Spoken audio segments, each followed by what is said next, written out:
Hello and welcome to Cinema to the Letter. This episode, it's that egregious film known as Wish Upon.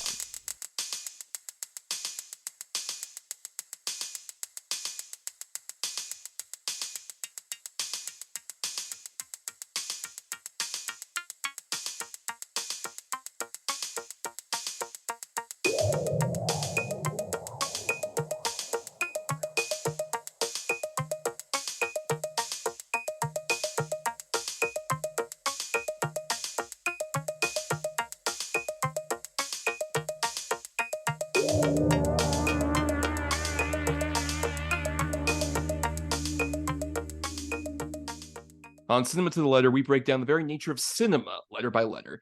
For each episode of a film miniseries topic, we cover 6 films that fit either C for classic, I for indie, N for new, E for egregious, M for masterpiece, or A for atypical. Who doesn't love an acronym, am I right? I am Thomas, and I'm here doing what all the cool kids do, which is call people hot based on hot sauce levels.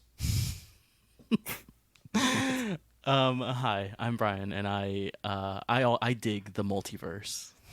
Oh, good. I was hoping you would, especially based on like how much I know you love all of the MCU related material so man. much. You love that multiverse.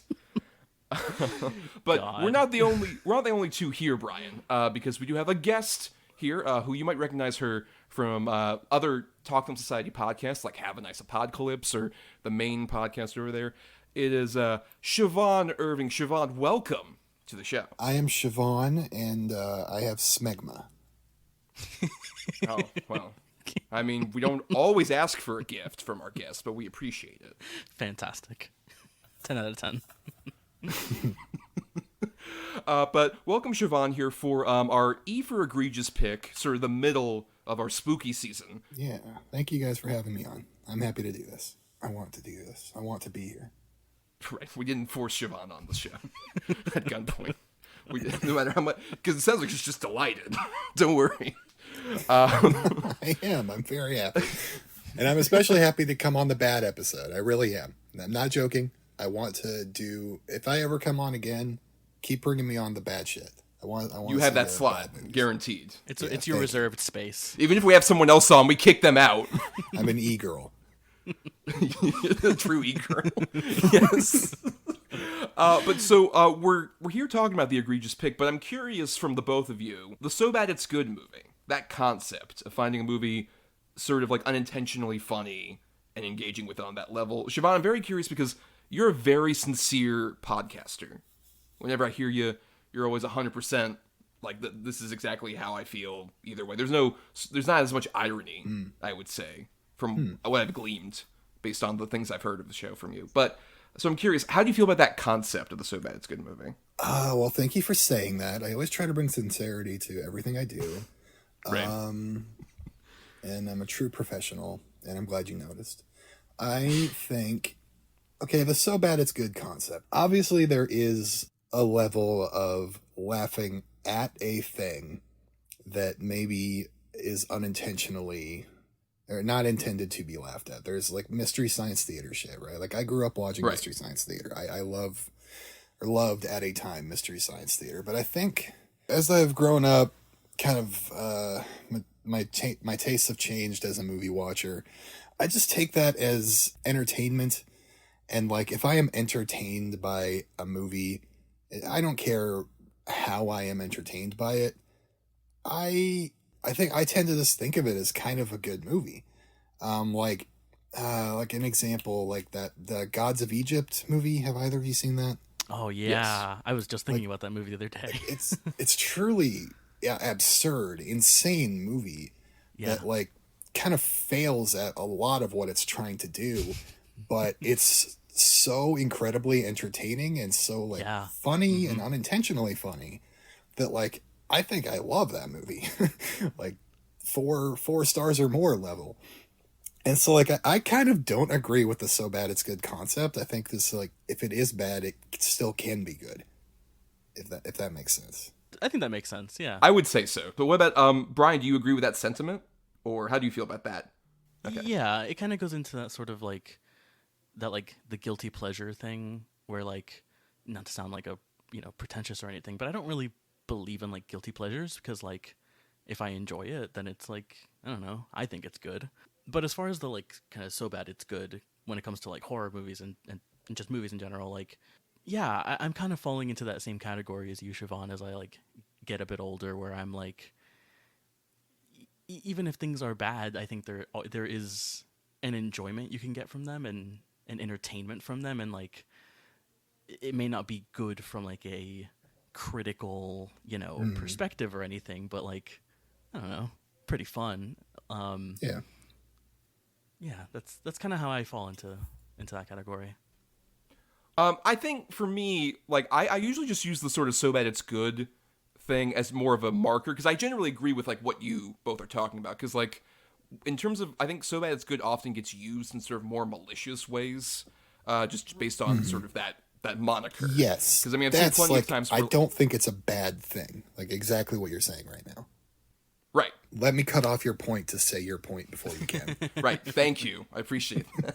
Said better than I could have said it. But I think the thing is for that, the sort of so bad it's good thing, I think it's just more just a delineation point, because say if somebody comes up to me and says, "Hey, Thomas, what's like a good horror movie that I could watch?" I'm not going to recommend like Wish Upon blindly, for example, because I would recommend anybody watch this movie, but I don't think it's necessarily like achieving exactly what it wants to. But at the same time, I find that a lot more endearing than say like a really terrible like massive budget movie, especially. Yeah, that just kind of like slogs and is dull and isn't that engaging to me. Fully agree.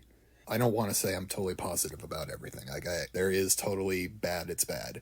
Like my most recent example of that is Meg 2, The Trench. I was miserable watching that. 100% agree. And that movie tries so hard to be the so bad it's good thing. They're trying to replicate that and they can't do it. It's more in the Sharknado vein.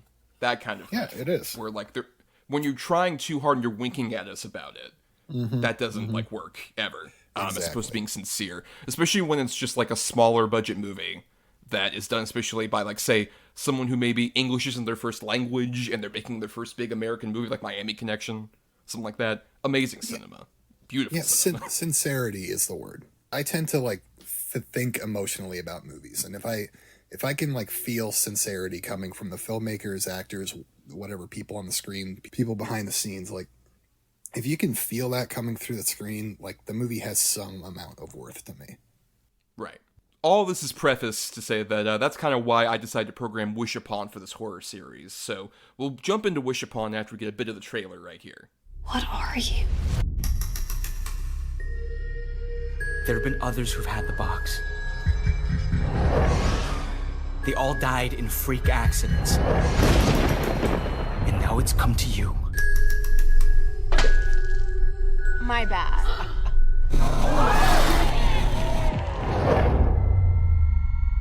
I wish Darcy Chapman would just go rot.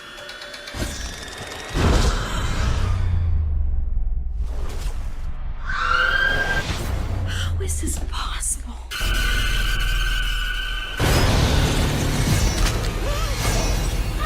You can't control it. It's controlling you.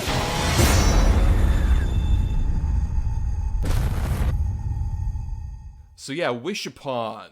Wish Upon came out July 14th, 2017, from director John R. Leonetti, who is an interesting director, but just his whole career in general is fascinating, where like he started out where like his dad was apparently like a gaffer on stuff like The Wizard of Oz, like a lot of 30s era sort of like big studio movies, and then him and his brother have become like camera operators and cinematographers. Matt Leonetti, I believe is his brother's name, was the cinematographer on Poltergeist. And John worked as like a camera assistant on that, yeah.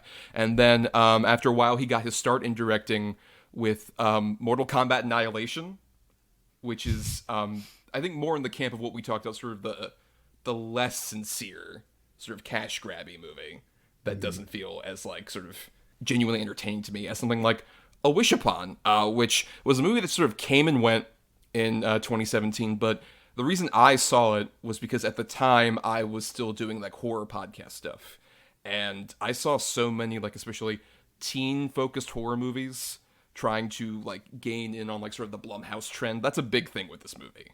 It very much is not a Blumhouse movie. It's one of the first Orion movies coming back when they kind of restarted that label.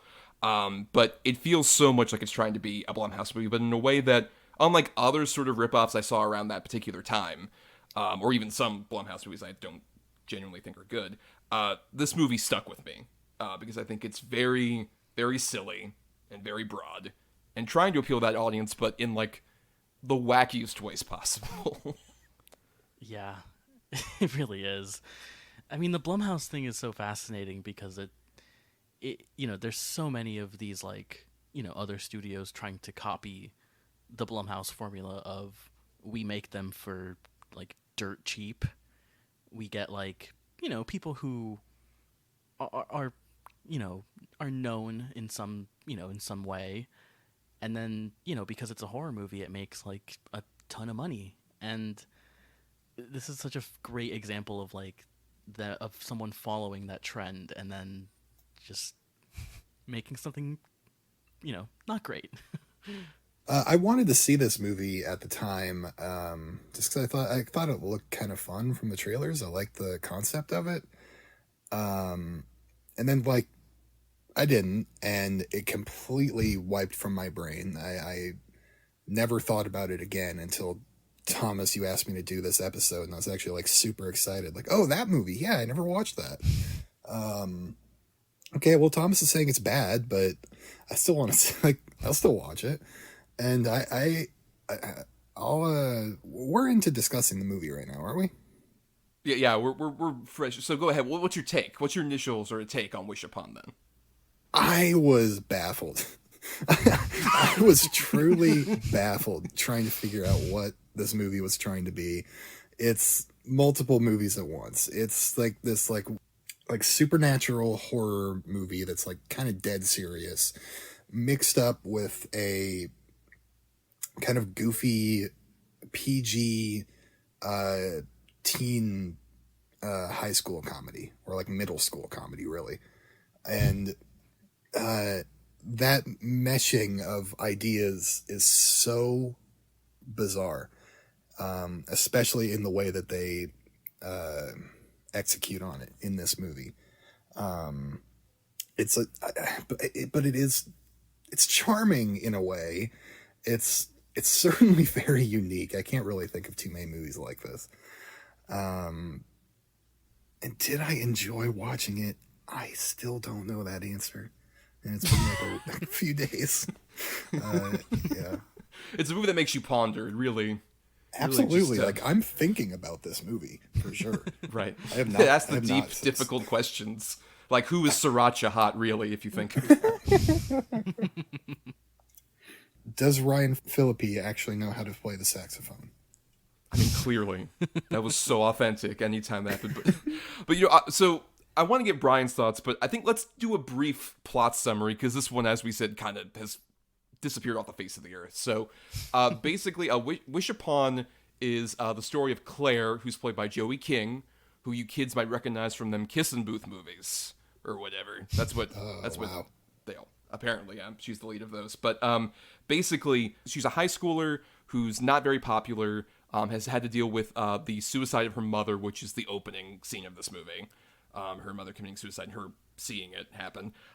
So then she's like going to school. The popular kids make fun of her. She only has her two buddies, Meredith and June, who stick with her through thick and thin. And while she's over there at school, her father is this guy who literally goes dumpster diving, played by Ryan Phillippe, going into dumpsters, taking out trash, seeing what he can find that could be like scrap or valuable.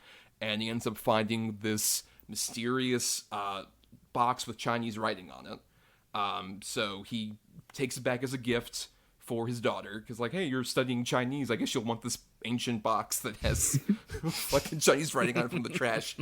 So she goes up to her room and she gets the box and she makes a wish based on like what later on we find out that it's like a magic box that has certain properties, and she eventually makes a wish on it, and that causes something wonderful to happen. I believe the first wish. Which one's the first wish? Is it the? It's her like schoolmate. Her like the bully. house. Getting the house. No, I think that's like the second wish. Yeah, I think it's what. Hold on, I actually have. I'm gonna references the Wish Upon Music Box villain wiki link. That's a thing. Okay, yeah, no, her first wish is for the school bully to rot. And so... Oh, yeah. I remember Yes. them making a big deal out of that in the trailer, because I remember that being Yes. the whole thing in the trailer, is that the reveal shot of her, like, rotting. Right, so part of her skin starts rotting, so she gets that wish, but because of that, there's a whole factor of, well, if you make a wish, then something has to die. In this case, initially, it's her dog, Max. Poor boy. Poor puppy. Can't believe it. But as, this goes along, she's like, okay, should I? She starts making the connections, and she starts realizing, like, all right, with a wish comes a death and all this other stuff. So, yeah, it's a very odd little beast of a movie. Now, Bryan, you mentioned you'd seen the trailer. So when I told you about this movie, did you, like, remember it at all? Or did you have to, like, look back on it or whatever? Yeah, Research? there was a time from, like, I don't know, maybe 2016 to maybe 2018 where I would basically see anything that was in a theater. And I remember when this movie was coming out, I saw, like, the trailer a bunch of times, and I was like, this looks bad, I probably won't see it. And I didn't. And I had, kind of remembered it as, like, just a forgotten horror film of the 2010s. And then, yeah, when you had suggested this movie, I sort of instantly remembered this trailer, and I knew what kind of vibe it was. And yeah, what a what a movie. I mean, this is not a great movie, but I think it is very entertaining in the choices that it makes, in the choices that a lot of the characters make. It is very entertaining because you just never know what dumb choice is going to be made next, as we'll discuss, I think. But yeah, this is such a wild, weird movie. 100%. Especially, like, considering this movie, as you mentioned, is trying to kind of do the Blumhouse thing. So it's trying to have, like, oh, there's a spooky artifact of some sort. With the, we'll just call it light racism of the Chinese music box. Because they don't ever go too far, even though, I mean, I will say Ki Hong Lee, who plays, like, the sort of love interest Ryan, is of Korean descent. So it's interesting with that with, like, his cousin being the expert. Like, both that and that actress as well, Alice Lee, I believe, are Korean. I don't know. But hey, she really digs on Chinese writing. What's the line? Yeah, it's so dumb. What is that about? That's a weird hobby for a child to have. Also, I want to say, Ryan Phillippe just finding this box and giving it to his daughter.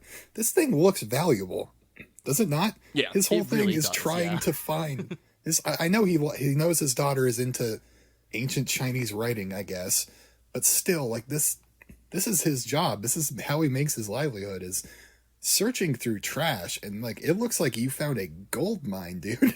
Like, why would you just give it to your daughter? I don't know, just kind of like if you found, like, an old pharaoh text of some sort, and just like, here's my little girl can play with it. Yeah, like, sure, I do don't know, my kid whatever. will like it. This ancient tablet, yeah. Like, you want this? I don't know, you like the iPad so much, here's this tablet. Here's a question for both of you. Do you think that the design of the box, whatever this thing is, do you like it? Do you think it's, like, a cool looking design for it? It's fine. I don't know. It's not that memorable. Right now, I'm trying to conjure it, and I can remember certain bits of it, but I cannot picture the whole box. I don't even know. Really Yeah, the shape I'm of looking it. at a picture of the box on a music box has a villain fandom wiki, which is amazing. It has That's a very very funny. detailed one, by the way. That I was very surprised to find out. And I love it. It's like the box is listed as an evildoer. Because, and just by the way, full name unknown. It has powers. It has hobbies: tormenting with its owners, claiming souls, playing music. Like we all do. Same. The music box is just like us, exactly. But yeah, I think the thing is, the music box, it's very clearly trying to kind of evoke sort of like it's this cursed object kind of thing, which is common in horror movies. But when I think of, like, the better examples of that, it's like any of the artifacts that are in, like, that one room in the Conjuring movies where Ed and Lorraine, like, have all their stuff. Mm-hmm. Yeah. That's the kind of thing where it's like it looks kind of dusty, it looks old, as opposed to this looks like a designed prop. A well-designed prop, but still just it is 100% like a movie prop. There's no like sort of age on it. Totally. Yeah, and it is interesting to note that like the director Leonetti made the first Annabelle movie, which is not Yes. yeah, not the good one. One of the most disappointing theater experiences of my life. Yeah. You're so hyped coming off of Conjuring, and then you go to that movie in a packed theater, and everybody leaves with just emotionless faces. Like, good lord. Yeah. Not near as memorable as Wish Upon, genuinely. Where like you got this box, and you've got her making these wishes. And the whole thing is like, it takes her a bit too long to recognize the pattern of I make a wish, something happens, and then something dies. Oh, I think it's not until like the fourth or so like wish Yeah, right. that happens. Which is part of what I love, especially from like, I think Joey King, who I first saw, like, it was around, I think she was in the Oz the Great and Powerful.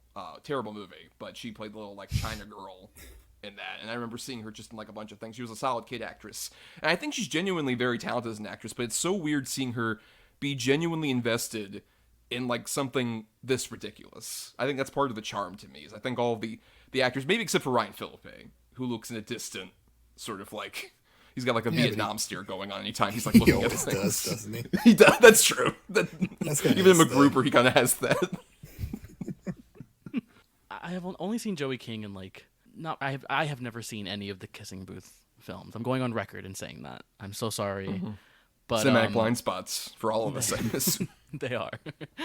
I thought she was pretty good in a movie I do not like, Bullet Train. Yes. It's much in line with like just bad high school performances. I mean, like, there's just so many of those, and It's not helped by also that the fact that she kind of has like the Caitlin Deaver thing. They have looked ageless ever since I first saw them like 10 years ago. She's 24, and she has 70 IMDb credits already. Yeah, she's been acting for a Jesus. while. Good lord. Right. But I think that also, that doesn't help with certain things. Like I think the casting of, I mentioned him earlier, Ki Hong Lee, who plays Ryan, who I remember from like Kimmy Schmidt. He had like he was Kimmy's first boyfriend on that show. But he's clearly like 12 years older than her. Yeah, right. Like he's older than any of the other high schoolers, or the actors who play high schoolers in this. It's like insane. Anytime he's like near her or kind of like getting sort of close and romantic to her, it's like, this feels weird. Stop all of this. I will say though, I like Ryan. I think he's kind of cool. I don't know. Yeah, I was kind of rooting for him, you know, because he's trying to make moves, and he's kind of fumbling it a little bit. But no, I was rooting for him. I like him. I don't know. I have way more investment in the young lady who ends up realizing the wishes cause deaths and keeps wishing for things. Such a likable protagonist who totally would do that. She goes mad with power, like after it kills her like best friend or whatever. Yes. And she still keeps doing it. Like, that was a weird dynamic. I was not expecting that. Well, especially when I think they try and make it feel like it's her sort of doing this out of like desperation, like she's almost like addicted to wishing. Because she does, she's like, I'll just make one more wish. Like she does that, I think, at like the sixth wish. She's like, I'm gonna do one more, man. That's all I need. I need my fix of wishes. And that's the thing, is like her sort of character journey is so weird. Where like the fact that her first wish is to like make Darcy rot, I think is very telling. To like just like, oh, okay, that's your first instinct is that, not like, you know, even the boyfriend falling in love with me, which we'll talk about. Paul. Oh boy. Her boy toy Paul. Because even like the wishes are like, it's Darcy rotting, Paul fall in love with her getting the fortune from Uncle August. Which I love how the fact that character's introduced when like she bumps into like in front of him. And it's like, are you okay? Yeah, no problem. It's like, oh, by the way, that's your like uncle who disowned us. He's super rich.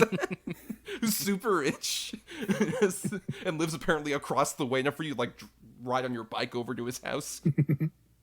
Then it's Jonathan stops being a dumpster diver and becomes cool, her dad, and then she gets popular, which I love that that's like wish number 5. You'd figure that would be like number 2 or at least by number 3. Then it's that her mother wouldn't commit suicide, which I also, that's like wish number 6. Fine, cool. And then for everyone to revert back at the very end.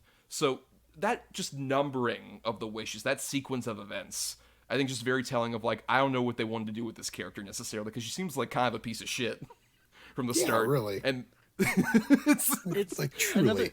A thing I like realized is because like the Ryan's like, what is it? It's his cousin, right? Who like translates the box. Yeah, his cousin like dies, right?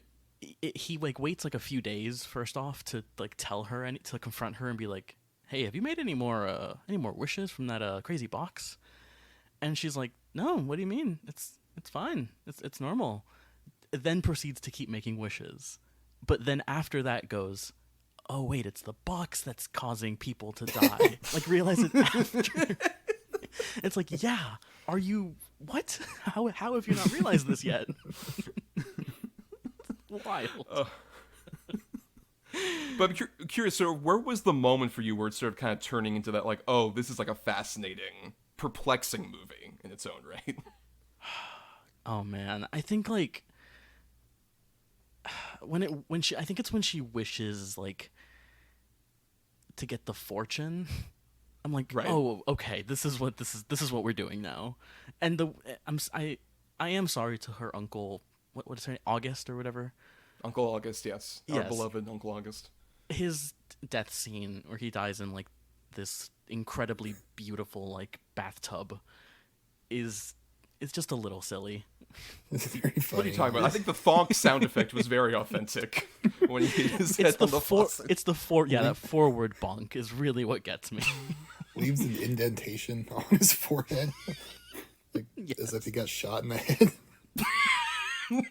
As often happens, you've ever been hit with a faucet, it just leaves a shotgun bullet right in your fucking forehead. What about you, Siobhan? Where did you start kind of like being interested in the weird, baffling decisions here? What was the first really interesting, baffling decision? It was the very first wish where she wished for the girl to rot, and the girl like was like having her leg amputated or something, and her face was permanently scarred, and these characters that are supposed to be our protagonists are like laughing at her and like taking joy in this fact that, to be fair, at least like I know she was Claire a bully, isn't doing but that. like, It's Meredith, her buddy Meredith, played by Sydney Park, is the one who really is just like, yeah, good. I love the fact that she's like rotting. they all do it. Like she, like, I know she is the one that is most vocal, but the other ones are also kind of snickering, and like immediately, like, you set up the characters that they all suck, and like I that from there I was like, okay, what, just like whatever, like what the fuck, I'm here. Yeah, it just keeps having such weird tiny little moments like that all throughout it. I think for me, it's the smegma bit, which Siobhan referenced earlier, which is where like they try and take her down by calling her smegma and then giving her the definition, where it just feels like this whole movie kind of has the sort of production feel to me of like this was greenlit by producers who are in like cigar heavy like meeting rooms and are just like, what do the kids like? This like oozes what do the kids like for me. Yeah. But I think in a way that like it doesn't feel as cynical as those other ones. Like there are other examples of this where it's just like, oh, people are like skateboarding in the 90s or whatever, as opposed to like this feels so much more like, well, let's try and make something that's eerie and has, because it's like about $12 million. It's not like a totally like low budget affair, but it does constantly just sort of feel like we're trying to appeal to kids in the way of like the Steve Buscemi character from the 30 Rock meme, where it's like he is sincerely trying to say, how do you do, fellow kids, even though he's just not pulling it off. That's what this movie is, just the living embodiment of the Steve Buscemi meme to me. It's so much of the writing feels like that, like this is written by men in their like 40s and 50s.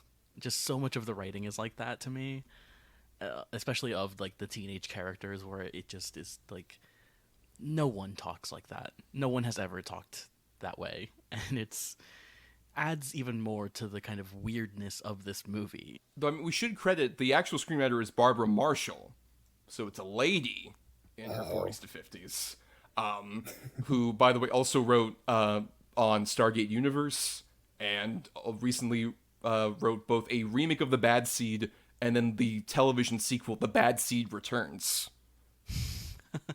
I don't know if either of you cared as much, but I was absolutely aghast. Yes, I know who you're talking about. So set this up. Who's the actress that plays the neighbor, Siobhan? Who's Yes. the neighbor to our Joey King? Very early on in the movie, we meet Joey King's neighbor and Ryan Phillippe's neighbor, and my jaw absolutely dropped when I saw that it was played by Sherilyn Fenn, Audrey from Twin Peaks. I love her so much. She's like one of the most beautiful women to ever live. I don't get to see her very often. I did not know she was in this movie. And when she showed up, not joking, not exaggerating in any way, I got chills, my mouth went agape, and I dropped my phone. Like, I was just so stunned that Sherilyn Fenn is here. And I was so happy. This is where Audrey was in The Return, I believe. This is the universe that she was stuck in. Like, if we saw her husband, it would be that one guy who constantly talks to her in The Return. This is the same year as The Return, right? It is, yeah. Holy shit. Yeah. Bizarre. But yeah, I also was deeply surprised when I saw it, especially theatrically, because they did not advertise her at all in this movie. I was very shocked, particularly with, I would argue, like, of the various sort of deaths that we get in this movie. We haven't talked much about the horror movie's deaths, but I love her death so much in this movie. It is so bafflingly constructed. And I think she tries so hard to sell it. And it's so funny. But I know, Bryan, you're also a Twin Peaks fan, so I'm sure you were shocked to see her as well.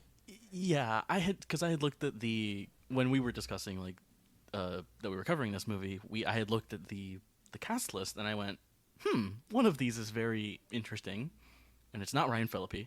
Shannon Purser, I love Barb. I did. Yeah, she was a surprise too.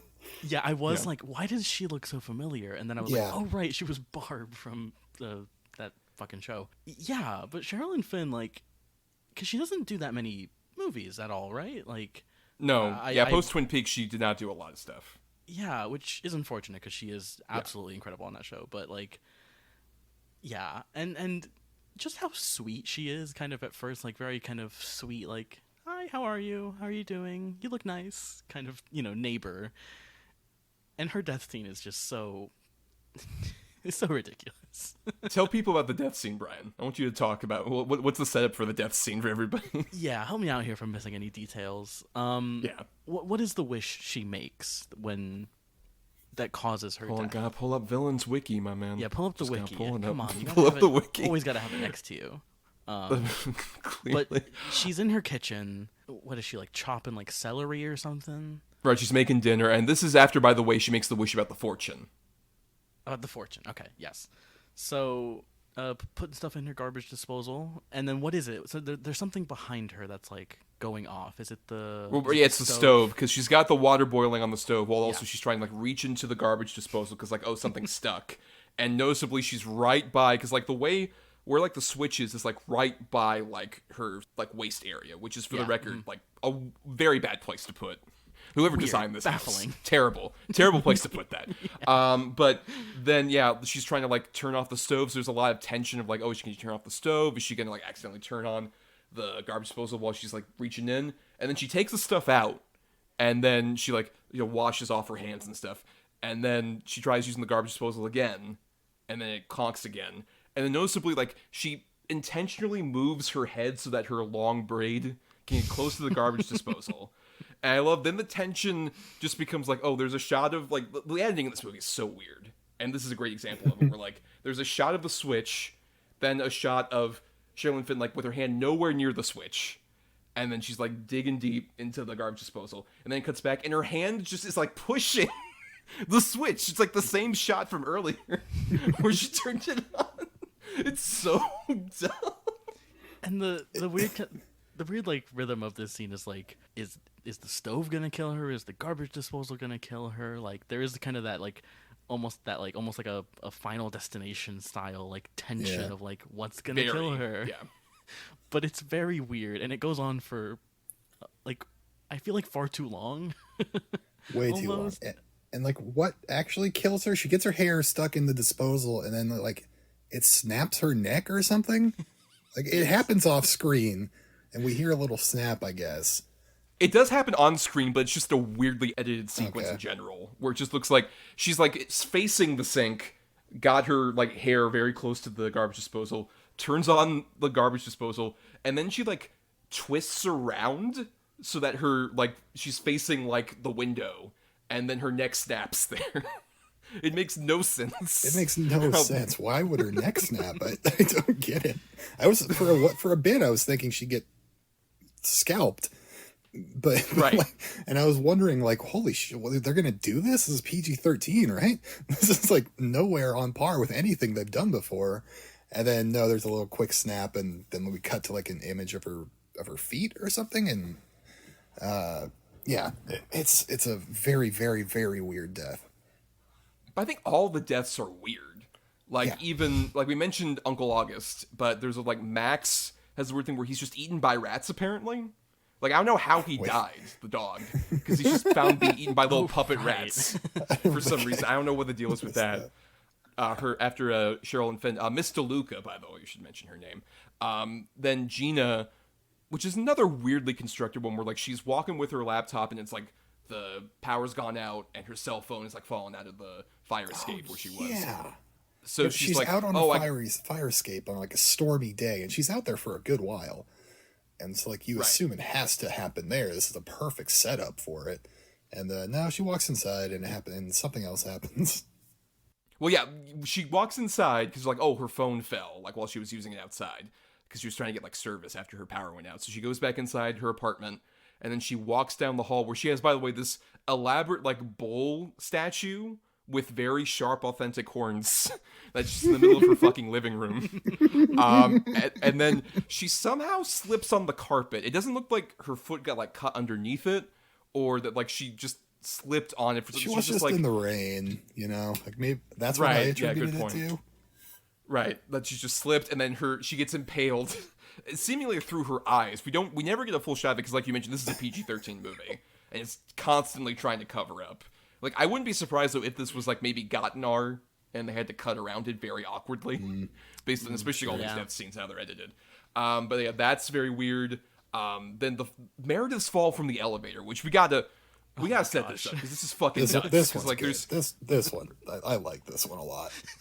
So her recurring sort of gag, along with, like, was being very excited about the bully being, like, rotting from her skin, having to amputate pinkies and stuff, is like, oh, I love this, like, monster Pokemon Go game where, like, I'm the best at it, like this random dumb phone game that she, like, is obsessed with. So, like, goes upstairs and, like, she, like, sees a zombie or something, right? Like, through the VR or AR on the phone, but, like, it's, like, so perfect. Like, a game can't look like that.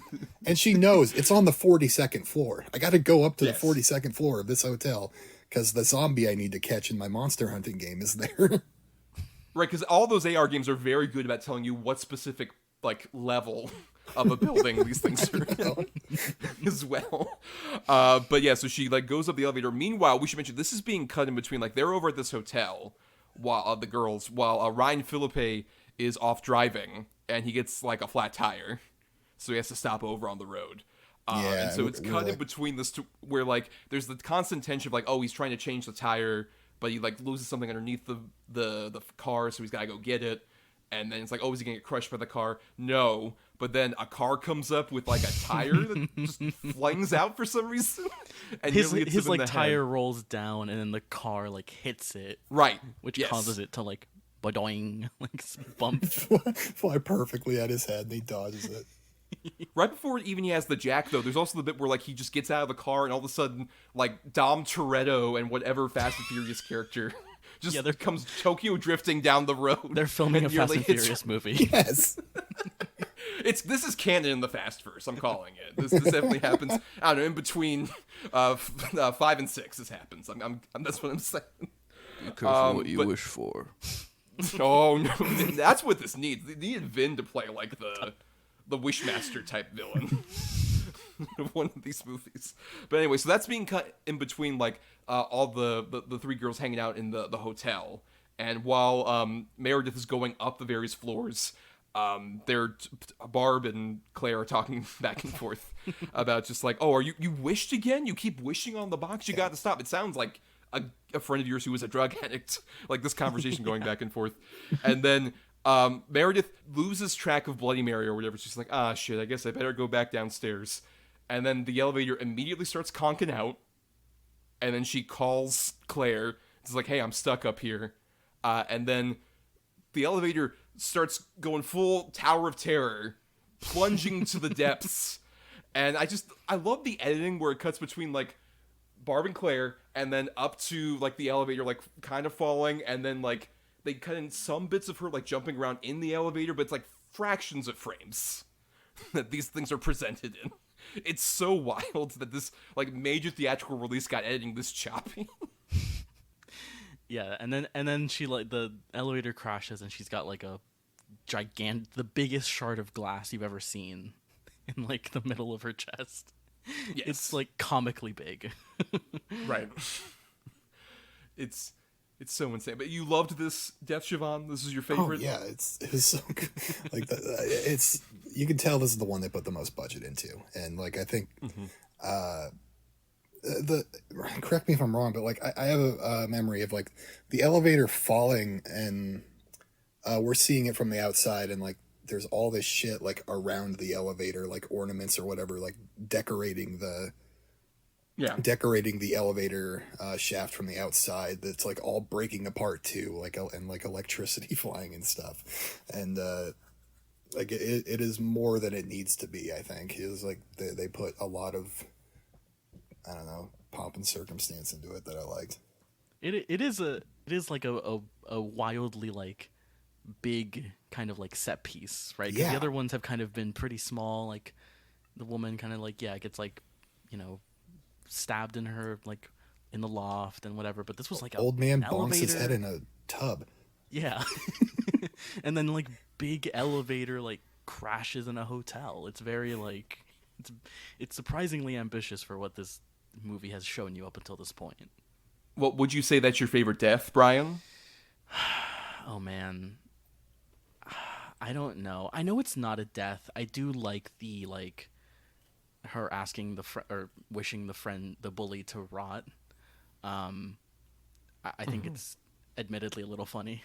As mean as it like is, it's particularly like the bully's like friend who just is constantly like taking pictures with his cell phone. Yes. But like particularly like right after like, oh my, like literally his first reaction like, oh my god, click. But also like the way that they go to her after school and they're like, we're starting a GoFundMe. There's like and the way that like her friends are like, and we're supposed to care. Yes, fuck you. Meredith's amazing burn of go fund this. Yes, and that's two what middle fingers. Amazing. These are our protagonists. We are supposed to care about these people. Yes. They also never like talk about what's going. Like the bully is presumably like in the hospital, like, you know, in critical condition, and like they never talk about her. They never bring her up, or anything, which I think is funny. But she does come back for admittedly my favorite death, which we'll talk about because it's the ending of the movie. But we'll we'll talk.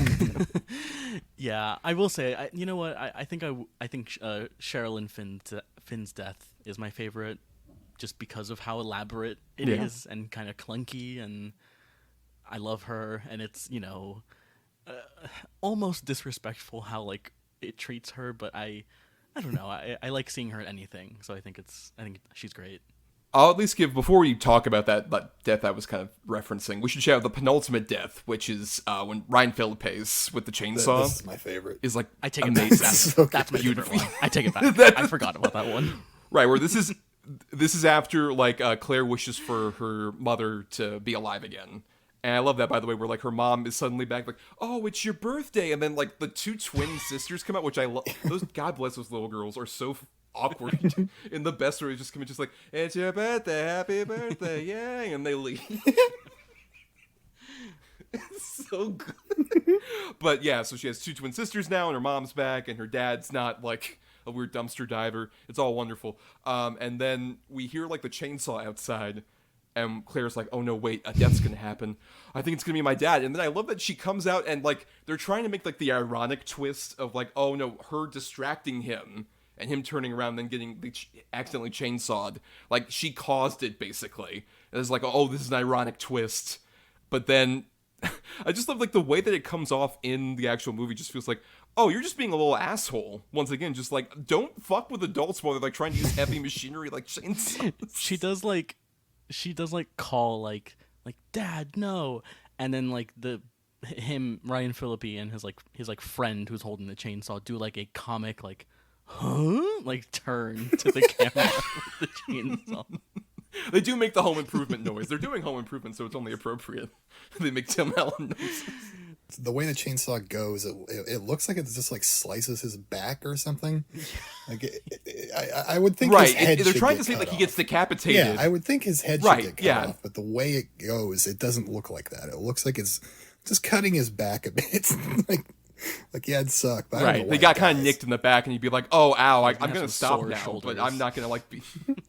right, or something like that. Because the way they just edited it, where it's just like Ryan Phillippe looking over, like what, and then the chainsaw like swings behind him, and then they cut immediately to Joey King with like getting little dripples of blood on her face.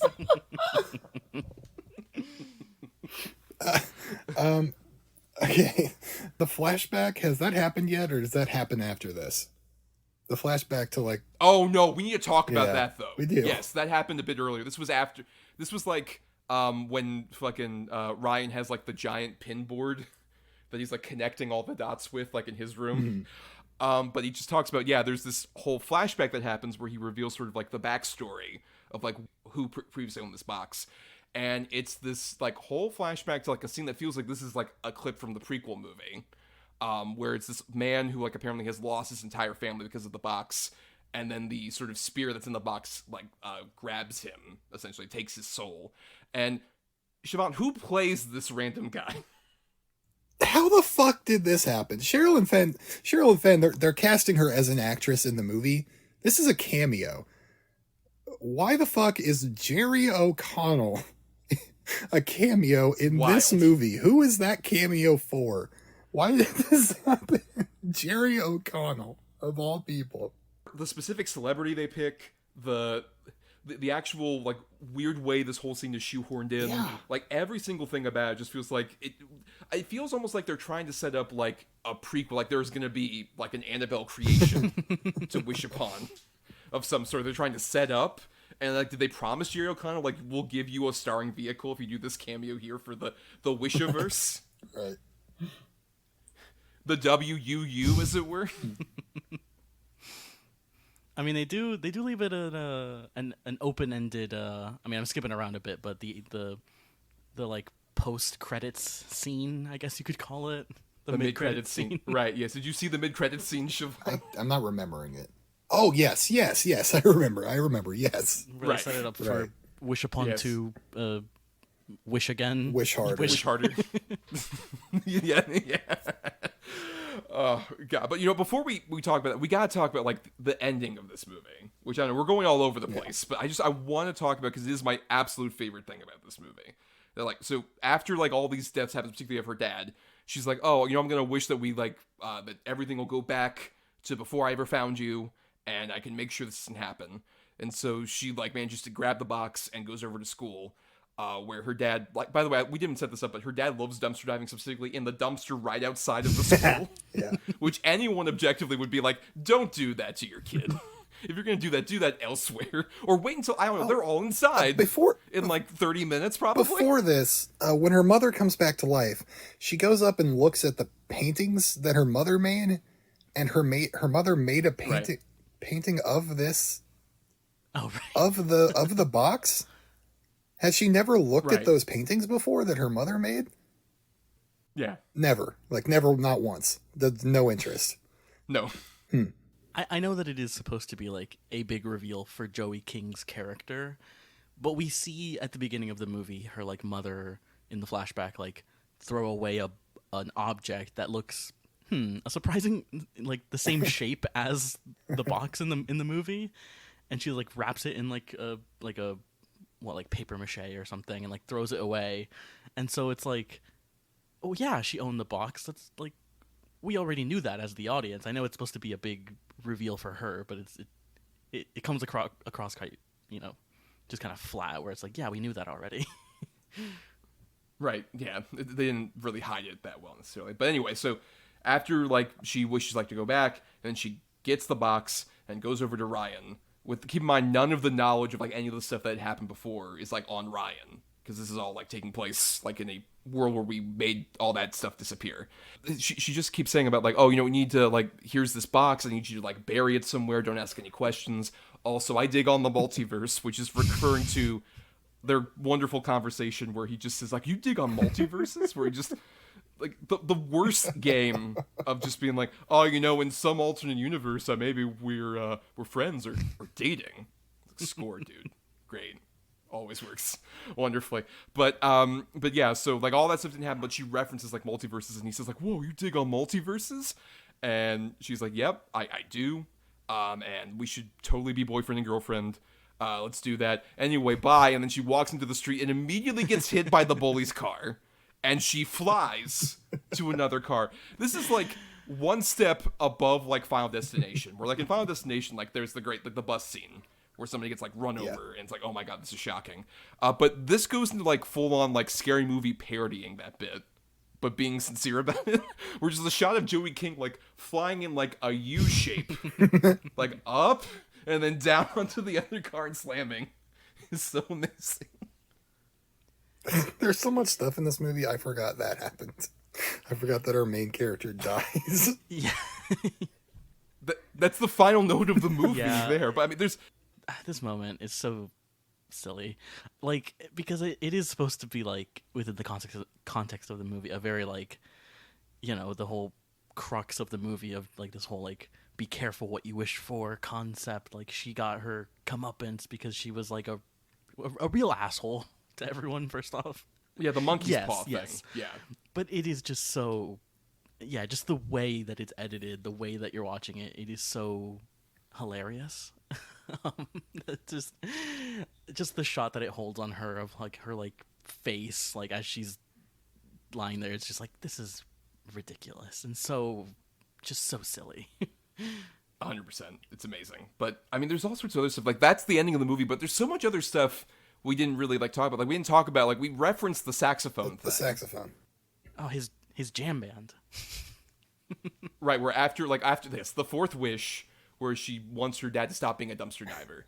So he becomes a musician, and he picks up the saxophone, and has just the most amazing, like, Careless Whisper level like, saxophone playing that's so amazing, to the degree that at a certain point, like, he's playing with his jam band in their new house after they, like, won Uncle August's fortune, and fucking Barb from Stranger Things is just looking at her dad and then says, your dad, I don't want this to be weird, but your dad is serious hot sauce.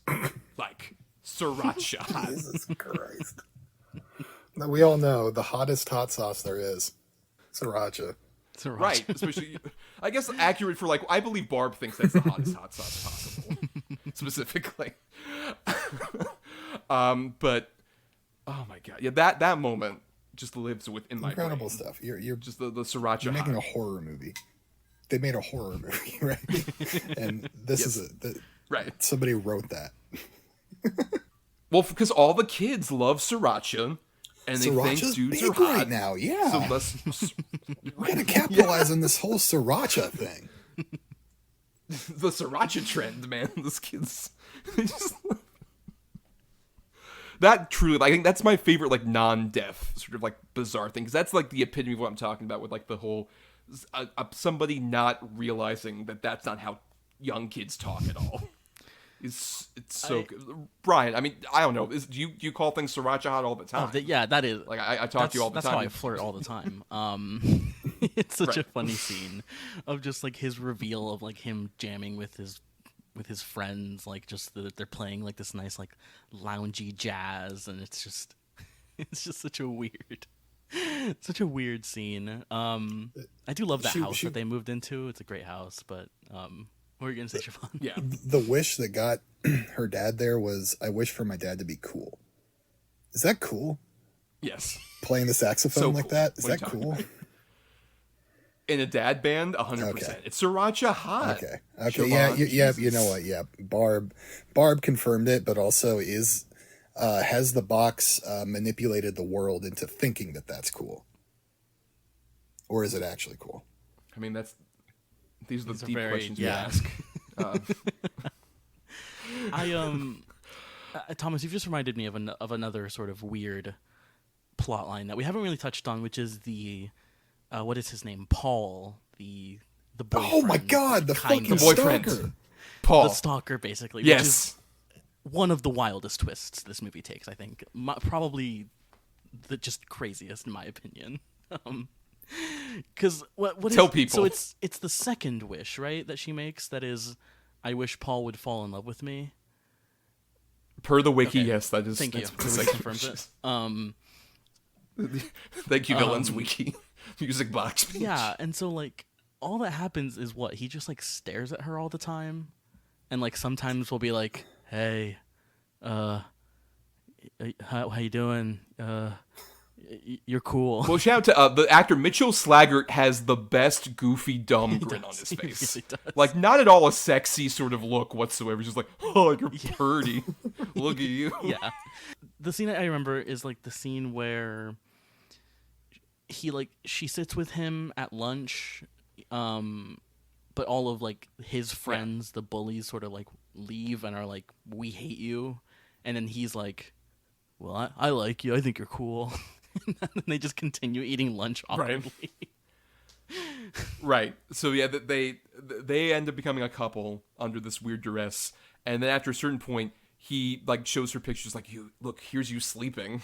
You sleep so beautifully." And she's like, And like I don't think this is fun anymore. I don't think we an should break intercut, up." there have been like scenes at night where she's like seen someone outside her window and like heard a noise or whatever, Yes. and like been like, "Hi, who's that? Who's out there?" Yes, but go on.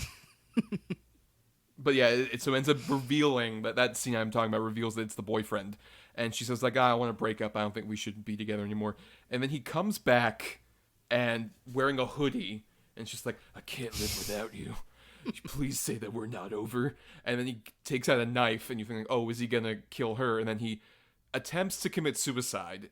And once again, the editing here is amazing. Where like he cuts his arm from like the wrist down, as opposed to like the across. And then like they have that lingering shot of like the blood dripping, and then she screams. Immediately, smash cut to like him inside the ambulance. Yeah, just Fucking ridiculous. Just this whole sequence is great. Fuck. Like, what the fuck? This is such a bizarre subplot. Such a weird thing. It is just so weird because she's like, I'm in the car, is like, "I'm breaking up with you," and he's basically like, "What? I don't understand." Like, Does not compute. No. And he's like, but I love you. This is, it is just so weird that's like, I don't know. Is the box manipulating him? Is that what the box thinks that love is? Like, I'm kind of going deeper than I think I should, but it got me raising so many questions as to the logic. Yeah, of this.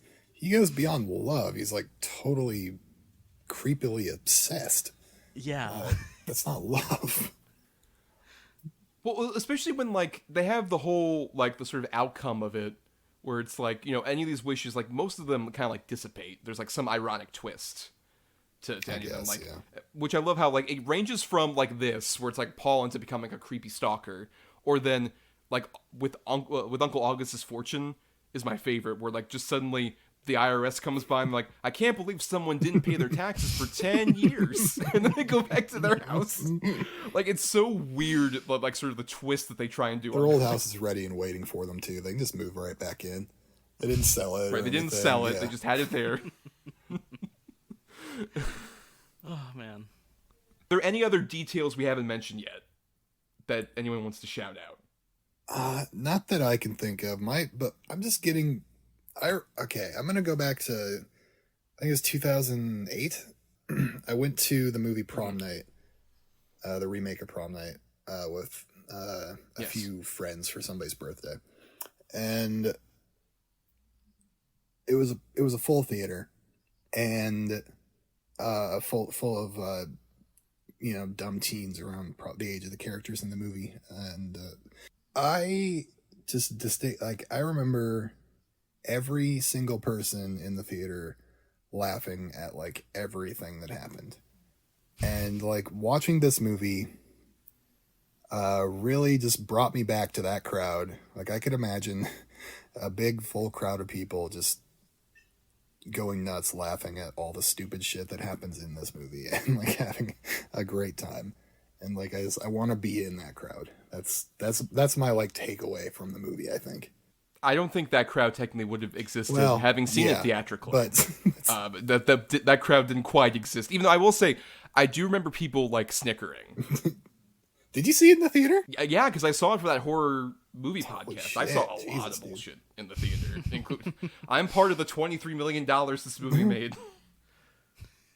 God bless you. Yeah, for sure. I'm keeping the Wish Upon cult alive. But, Bryan, are there any other details or anything you want to shout out? Any final thoughts about Wish Upon? I thought I had while I was watching this movie I thought of a movie that we talked about recently, Thomas, which was Talk to Me, which I thought about a lot during this movie because it has kind of a similar plot of like a bunch of teenagers find an object that has like supernatural powers, and one of them gets more than they bargained for, kind of thing. And this is so much like where that kind of plot goes wrong is with a movie like Wish Upon, where it is just so nonsensical and so ridiculous and has so many weird plot twists and weird plot lines that just are insane. And this is nowhere near as good as a movie like Talk to Me, but this is so entertaining and is like a great example of a bad movie. It is a bad movie, but it is so fun, and I think would definitely. This is the type of movie that like you would have on when you have like a bunch of people over, and you're just playing it like in the background, or in like people are drinking and smoking, whatever, and it is so fun, and I'm sure it would play so great with a crowd, and especially with like people Yeah, but what a weird, silly, dumb little movie. I will say I have done that where I've shown this movie to people, and they always walk away satisfied. Just on that, with you set up the expectations for that so bad it's good kind of concept. They really dig on it. But I mean, I just wanted to like shout out a few sort of stray things. Like one, I love that their fake version of Instagram in this movie is called Pixapost. Pixapost. Pixapost. Amazing. So good. Also, just some of the weird insults that Meredith throws out. Like we mentioned, like go fund this, but also like she calls the villain at one point, like the bully, a bird ass. Okay. And then there's a certain point where she calls somebody bitch sauce. Bitch sauce is a pretty good insult. I like that one actually. It's a little hotter than sriracha. Oh yeah, true. Bitch sauce is a bit higher. Yeah. That's true. It's in between ghost pepper and sriracha. Is bitch sauce. Or something like at one point Ryan calling his cousin a slut for wontons. that one's good. just real dialogue. I wish I would have said that at the beginning. Would you consider yourself a slut for wontons, Siobhan? Yeah, that's so funny. That's so good. Another like just scene I think is funny that I just thought about as well is like towards the end when I think it's before the scene where her dad's like shoulders get chopped, where like she picks up the box and is like yelling at the box. Like, I can control you. I can, like, it is right. Yeah, her scene partner is this box. She's like, you think you got me, motherfucker? You think you got me? It's great. It's so ridiculous. That's the thing. Yeah, this is definitely a movie where like I've watched it multiple times, so I've come back to it with like just all these different things. Like I think particularly like the bitch sauce was the thing I noticed this time. It's just like you just pick up details that are insane with this thing, and I find it just so interesting in the way that we're talking, because like I said, I watched so many of these fucking like attempting to be a Blumhouse movie from like 2013 when I started on that horror podcast through 2018 when I stopped. I watched like every single like dumb horror release that came out, particularly in like a January. This was a summer release, but it kind of feels like the best of a January movie in terms of just like all of the ridiculous ideas it has about like how teens talk to each other, how the mechanics of this music box work, how any of these people sort of are acting in any individual moment. It just feels like so bizarre, but in a way, like we mentioned, like it's never boring. Like I saw plenty of those from around like that era, like plenty of those horror movies that just felt like so boring and forgettable, and I've completely lost them from my mind. Wish Upon is not one of those. I would definitely recommend for sure. This is like great, like Bryan was kind of mentioning, sort of like a party movie. Like if you're having a Halloween party and you want to watch like a dumb horror movie with everybody, this is a great sort of crowd pleasing bad movie that's incredibly just so fun to watch. Oh, for yeah. sure. And definitely I think deserves a bit more than being like stuck in the past, like sort of like being forgotten to time. I want the Wish Upon cult to start out. I'm single-handedly like the priest of the Wish Upon cult. Totally. Anytime this is, I could absolutely put this on at any time, just to have it play in the background, and like I'll look up every now and then and be like, oh, that's silly, and I could mildly enjoy myself. Like this movie's cool. This movie is cool. Yeah, I'll just leave us off with this is an actual bit that I got from an interview with John R. Leonetti around this movie, where apparently during filming, the scene of Jonathan in his car with a flat tire was pulled, quote from Leonetti, right out of our asses to serve as a diversion. Like that was apparently not in the script, and they just came up with that on the fly, and it kind of feels like the movie has that weird kind of like freeform jazz quality. Just the like, movie fuck it, feels no. kind of pulled out of their asses a bit. Yeah, for sure, but in a wonderful way, where it feels like it's like in cartoons where like they have like the bridge they want to try and make from like one side of the cane to the other, and they just put like wood planks like on as they're like walking in front, basically. Just they're building the bridge as they go in order for it to work. That's what this movie kind of feels like in the best way. But yeah, let's go ahead and get to our regular segment, Between the Lines.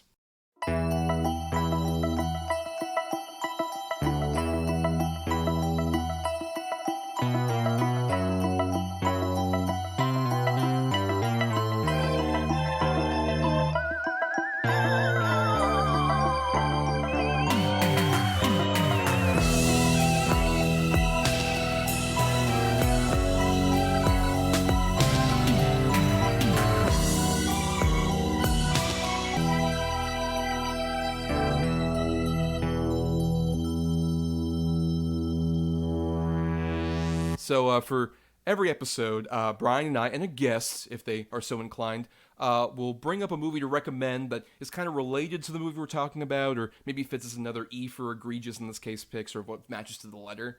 And I'm going to start off here. And the movie I'm starting off with here is one that I would kind of put in a similar camp to Wish Upon, in terms of being a very entertaining film that's maybe not the best made necessarily, but I find it incredibly fascinating. It's called The Last Vampire on Earth, which came out in 2010. And if you look at any of the posters or stuff for this movie, it's very clearly trying to evoke Twilight, which was very popular at the time, and has a very similar sort of Twilight-ish setup, in which a young lady is in high school in a theater program where she's like practicing for the play, and who walks into audition but this incredibly alluring young man who looks like a 35-year-old dude who could be a teacher instead of like a fellow student, who has very similar sort of like the Robert Pattinson-esque hair and his attire. He's trying to evoke the sort of Edward thing, but he does not necessarily look it, but the movie 100% believes he is like the hottest guy, sriracha hot, if you will, this guy. And this movie I think is fascinating because it's clearly done like so budget from. I just want to shout out this director, one, for his amazing work here, but his name, Vitali Versace. Oh, that's an Italian man. That is Yes, an very Italian Italian man right there. Yes. his work on this movie though is so amazing because it is such a baffling film where like there are so many moments where like they try and build up the mythology of like, oh, how does this vampire kid survive? And there's literally just a shot that's like, it all looks like it's shot on like DV cam. And there are so many moments where like he'll go over to a guy who's like running the blood drive to like basically buy blood off of him. And he literally just like tosses over a couple crumpled up dollar bills and then gets like a cooler full of blood.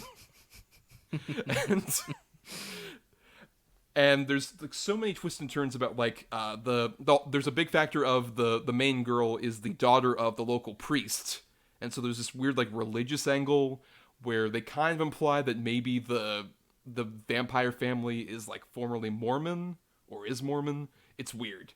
It has like so many battling. There's a whole scene where like where the vampire goes over to the house of the young lead of the movie, her family, and it's this weird family that's like these two parents who feel like are not quite sure they're in a movie, and then a little boy who constantly is just like eating this like chicken. They're all eating like this fried chicken, and it's just like this constant scene of like with various different like continuity errors and issues where like how much chicken is on the plate disappears depending on the shot.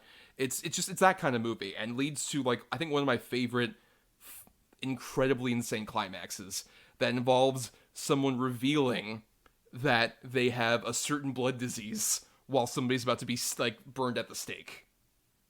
It's insane. It's wild stuff. I would definitely recommend it to anybody. I'm guessing neither of you have heard of this movie. No, never heard of it, but I'm reading the description here that you get from when you Google this movie, and I'm intrigued. Yes. I'll just go ahead and read it. Chloe reaches out to a shy and pale student named Aurelius, and surprising things happen. Yep. That's pretty accurate, I would say. That's intriguing. Definitely, it's one of these movies that's like on Tubi all the time. I would firmly recommend it. It's like a great Tubi watch. Okay. But yeah, Bryan, what's your recommendation? Yeah, seeing as this is kind of a Wish Upon is a late 2010s kind of forgotten movie in a way that also is borrowing a lot from Blumhouse. I'm going with a similar movie that I'm sure most people have forgotten about, but I was thinking about it the other day for some weird reason. I'm recommending the 2018 film Slender Man. Remember this movie, everyone? Oh yeah, Joey King's in that, isn't she? Joey King is in this movie. I don't mean to amazing to make fun of Joey King or anything, but yeah, Slender Man. Remember when they made a movie about Slender Man, and it was really bad. I remember seeing this in theaters, and it was just a nothing movie, just a really bad horror movie that I don't know. I was thinking about it the other day and just kind of like pondering on this movie and kind of thinking about watching it, but it is not necessarily the so bad it's good category that we've been talking about, more just a regular bad movie. But I don't know. I was just thinking about it. So yeah, I'm going to recommend Slender Man because why not?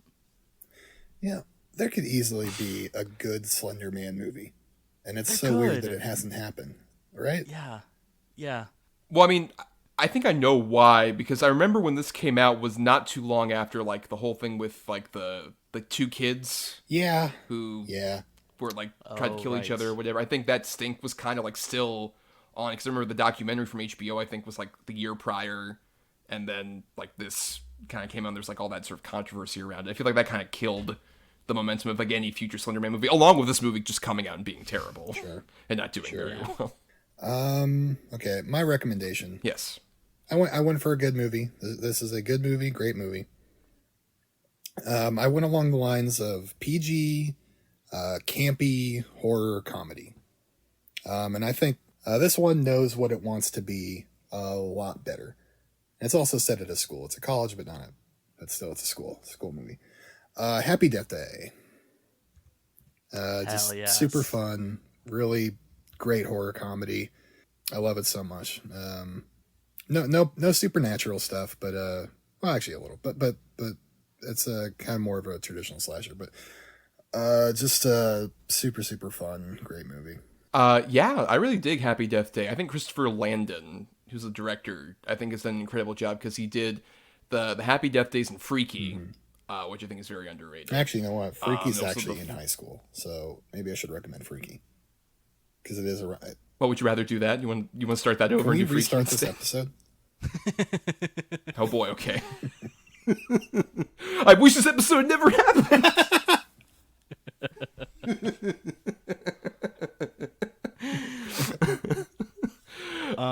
I am curious, Siobhan, do you like Happy Death Day to You as well, or? I am ashamed to say it. I have yet to see Happy Death Day to You. Really? I know. I really like Happy Death Day. I think Happy Death Day to You might be better. I have that take as well. I like both the movies, but I think Happy Death Day to You just is a weird thing. Where if you don't know what Happy Death Day is about out there, it's about like this woman in college who ends up getting in a sort of Groundhog Day style time loop where she keeps like reliving the same particular day over and over again. She's being chased by a slasher. And I think the first movie does a pretty good job of like that basic concept. And then Happy Death Day to You, without spoiling it, goes really sci-fi in a really interesting way. It becomes like almost Back to the Future 2-esque in terms of like the mythology shakings that they kind of have about it. It's a bummer that didn't do well too, because I remember that like Landon said he wanted to do a third one and maybe even cross over with Freaky at a certain point. I bet it'll happen. With those characters, which I would have loved to have seen. I don't, because the To You didn't do very well. care. That's I the think reason there they'll hasn't make been a 3 yet. It'll happen. There'll be the Legacy sequel. She's 40 years old. It's and she true. Gets back into the baby mascot, all of it. Yeah. Which Jessica Roth is that actress. She's amazing. Yeah, she's in those great. movies. Yeah. Like she really sells how good those fucking movies are. But yeah, let's go ahead and just repeat our titles for everybody out there. My title was the 2010 film The Last Vampire on Earth. Mine was the 2018 film Slender Man. And mine is the 20-something Happy Death Day. 17. 17. Same year as Wish Upon. A great year. Hell yeah. Nothing bad was happening. No. No, right. Nothing bad. Well, on that note, let's go ahead and start getting into our ending here. Though we are going to be, talking about some stuff. We got to thank some people as we exit out of the show. We want to thank Burial Grid for our music for the show. Purchase his music at burialgrid.com. Thanks to Michelle Kyle for her artwork. Follow her at MishKyle96. And thanks to our supporters on Patreon, patreon.com/cinema2letter. For just the price of $1 a month, you get various bonus things that we put out. Like so far, recently we would have put out our Friday the 13th big full franchise discussion. And the one from last month, the Toy Story sort of full franchise we did as well from back in September. As well as we put out like audio reviews all the time of recent releases. Like we would have put out like Exorcist the Believer, The Creator. I believe we're also going to be doing around the same time as the next one, which is Killers of the Flower Moon, the new Martin Scorsese movie, which we're both very excited about. But yeah, you get access to that for just $1 on the Patreon. It really helps out, keeps the show afloat, as it were. But we need to thank someone else here, of course. Siobhan, thank you so much for being on the show. Thank you. Really appreciate the incredible energy you bring to any podcast you're on. Please plug yourself. Where can people find you on the internet? Well, thank you boys for having me. I had a fun time, really fun time. I'm going to plug my main podcast. We will be coming back from hiatus pretty soon. It's called Have a Nice Apodcalypse, like apocalypse, but with pod in there. And we discuss and thoroughly break down the film Southland Tales and the rest of Richard Kelly's work. If you like Thomas Mariani, he has been on 2 episodes of that show and probably going to be on a 3rd. And if you like Bryan and Thomas together, Marcelo Pico, my co-host on this Have a Nice Apocalypse, we had a summer blockbuster series, and we had both Thomas and Bryan on for an episode about Gran Turismo, based on a true story from Gamer to Racer, and it was a very, very funny episode. One of the best podcasts I've ever made. Oh, thank And you. Thank you. yeah, that's you can follow me on Twitter at JunkBlader if you want JunkBlader. That's it. Thank you. I'll also at least shout out on the Talk Film Society Patreon. You and Marcelo do commentaries, and I was just listening to the big Saw one. Oh yes, yeah. Oh yeah. We had a whole month of we called it Hello September. We did commentaries for every single Saw film. So if you sign up for the Talk Film Society Patreon, patreon.com/Talk Film Society, you can listen to all of those if you're a Saw fan, and we do another commentary every month. Yes, it's a lot of fun. The two of you have a fun, witty repartee. And it's fun, especially with the Saw movies, where I'm sure all of you out there have already seen Saw X multiple times. It's made $1 billion by now in like mid-October. Everyone just loves the Saw $1 X. billion, yes. America's got Saw fever. $1 billion grosser. Yes, everyone saw X.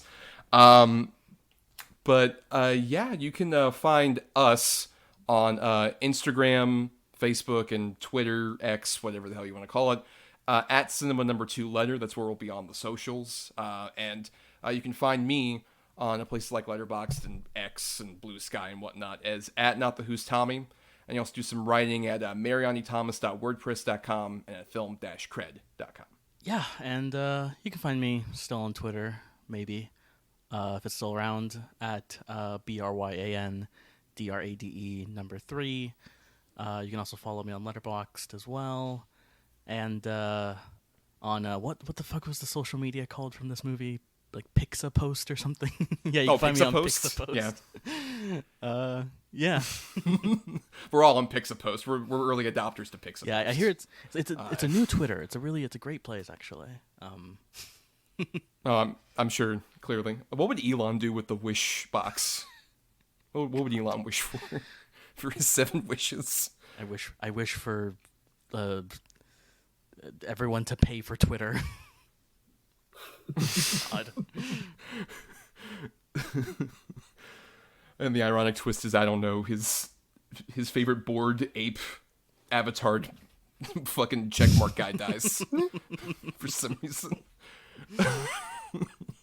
Tragic. But you can follow us on Apple Podcasts or other podcasting platforms. If you're listening on Talk Film Society, you want to listen to all the other great shows, like, say, Siobhan's or any of the other various ones that are on there. And you can also dig into our archives and our Podbean main feed for, like, all the first season, as well as, all the double bill stuff I used to do with Adam Thomas. All that's still archived up there. And nothing else, if you can't, support us on the Patreon, we get it. Money can be tight. The free way to help us out is just to rate, review, or simply just share the show around so, people can see it. Don't bury it under a bridge like Ryan did during that post-credit scene, which we didn't talk about. But it's an amazing tease for, like, Wish Upon 2. Like, burying Hey, he's gonna make some wishes. so good. Oh, he'll make some wishes, all right. Yes. But now, before we go, we should tease our next episode. Our M for Masterpiece pick for this season, the penultimate one, is going to be Let the Right One In, the 2008 film. Our first, no, I guess not technically, because Black Sabbath is our first foreign film. Technically. Because it was Italian. So, right. But this is, like, full on, like, not in English to any degree, not shot and then dubbed over from English and whatnot. This is from, it's Norwegian, right? Scandinavia. I actually don't know where he is from. We'll find out. We'll have our research together next time, folks. So we'll find out the thrilling conclusion. Sweden. Yeah, Sweden. Yes. But yeah, that'll be next time. We'll be doing Let the Right One In and discussing various things about that movie, its remake, and all this other stuff. But until next time, everybody, stay sriracha hot.